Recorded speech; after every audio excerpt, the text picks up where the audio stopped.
It's a familiar scene in Vienna. Foreign ministers from the P5+1 world powers, along with Tehran, in intensive crunch talks over a nuclear deal some 24 hours before the deadline of July 7th. And if those foreign ministers are to be believed, the negotiations could still go either way. Diplomatic correspondent Ellie Hochenberg is joining me right now from Vienna. Good evening, Ellie. So, Ellie, let's try to understand, because we heard again today about some kind of an extension, two-day extension, after they promised that probably they will get a deal in the next 48 hours, but it's not going to happen. Yes, I'm afraid I have some bad news to the doctors of the P5+1 delegates and the journalists here, because it seems they will have to handle a few more dishes of schnitzel and strudel. As it seems for now, we cannot expect an agreement to be reached by tomorrow.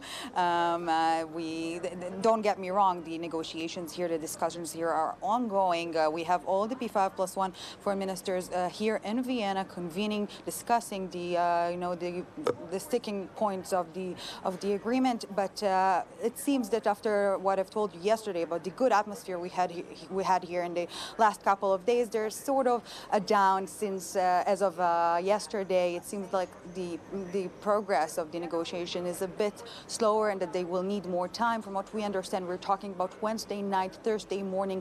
This is the relevant timing for reaching an agreement at the moment. And one point that we need to look forward to is to see whether EU's top diplomat Federica Mogherini will announce another extension of the suspension of sanctions on Iran, because as you remember, when they postponed the deadline from last week to tomorrow, Tuesday, July 7th, the EU had to extend the suspension of sanctions as well. So we need to look to see if they will do the same again. And of course, we know that the July 9th deadline, which is very important to the American delegation, is also getting closer. So it will be a very, very tight schedule. But again, as it seems for now, the delegations will not meet the renewed deadline, July 7th, tomorrow. Yeah, you talked about Apfelstrudel and schnitzel. You have to eat also Apfelstrudel and schnitzel for 2 more days. Ellie Hochenberg, thank you very much for this.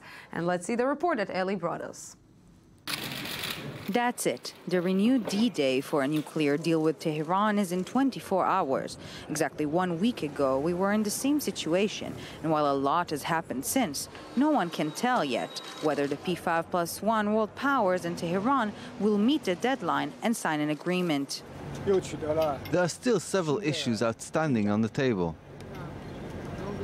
We believe that acceptable solutions can be found to these outstanding issues. Hence, the comprehensive agreement is within reach. This is a big chance to end a long-lasting conflict after 12 years of negotiations. And not only to end a conflict, but also to give a signal to the whole Middle East region. All the P5+1 foreign ministers arrived in Vienna Monday to give a final push and narrow the remaining gaps. But if in recent days the prospects of reaching a definitive deal on time seemed very high, on Monday the clock was ticking a bit too fast, with not only the July 7th deadline in sight, but also July 9th. If that deadline is reached, the U.S. Congress will have 30 days to review a deal. If not, the review period doubles to 60 days. Someone who is likely to be satisfied with a 60-day review period is Israeli Prime Minister Benjamin Netanyahu, who has already begun to prepare for the day after the deal, convincing American lawmakers to voice any objections.